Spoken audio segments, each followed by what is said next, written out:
We started with just talking about dancing on beat, yeah? So you really don't want to like tense up like this when you dance, because then you end up either rushing it or not really swinging that rhythm when you try to triple step. And then we talked about that. We talked about how in the triple step we have that swinging rhythm. And then we listened to a bunch of music. Some of it had that swinging rhythm, some of it didn't. It's not really about the song being old on you, it's about just what it sounds like, what that rhythm sounds like. So we did that. And then we talked about different songs with different structures. We talked about ABA, which a lot of you are more familiar with.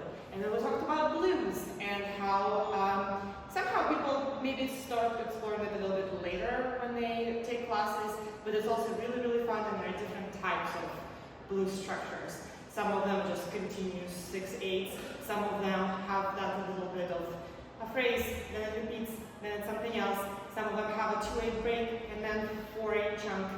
We'll listen to all of those different types. And then we also listened to some songs with ABAC structure. And that was really interesting.